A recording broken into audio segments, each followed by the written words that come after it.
Now to a follow-up of a story you first saw here on WTOL 11. General Motors announcing this week that it is pumping more money into the Glass City. $200 million specifically into the Toledo Propulsion Systems Plant. But that investment signals a change as the plant will shift one of its EV system production lines to more transmissions for gas-powered vehicles. And it's a change leaders say is driven by demand. Yeah, Steve Iwanek, he spoke to a local dealership tonight about what they've seen on the sales floor. And Steve, this shift might not be a surprise to everyone. No, guys, and Danny Ruiz with Price Pro in Maumee says at his store, interest in EVs hasn't exactly gone away, but he also knows that for many, gas is still king. So for the city of Toledo, this latest investment is still a win. People are looking for a better bang for their buck. The market's going to dictate what we make. We said that then, we're saying it now.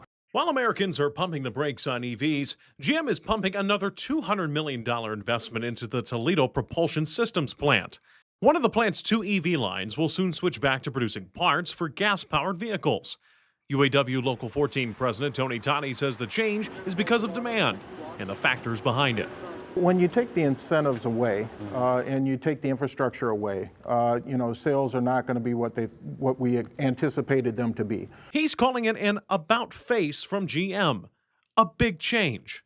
Despite this, dealerships like Price Pro and Maumee say they've actually seen a rise in used EV sales. We have a used car EV program, and what that entails is that any vehicle that's under $25,000, certain year and make and models qualify for a $4,000 EV tax credit. In actuality, we've actually seen an uptick as opposed to a downtick. But still, he says he hears concerns from customers. One of the things I do see with our customers is that not everybody has the ability to fit that lifestyle for EV, whether it be charging capabilities, maybe it's just driving habits, or maybe just the family matter of it. That's why Ruiz says GM's latest check to Toledo is welcome news across the board. The one thing that I've seen is an uptick in business. When we have an influx of money like that, it increases people's abilities to be able to spend and to shop. Ruiz says EVs will still have their moment, just not without better infrastructure. No one wants to be without a charger. There are probably still some areas, just like with back when we had cell phones that you couldn't get service. Right. There probably still are, some areas that may not have those, but with the proper planning and the technology that's out there, it should be a non-issue.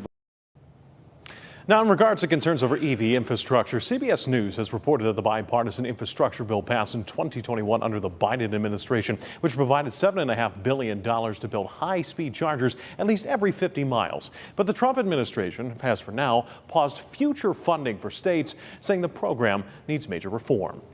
In the newsroom, Steve Iwanek, WTOL 11.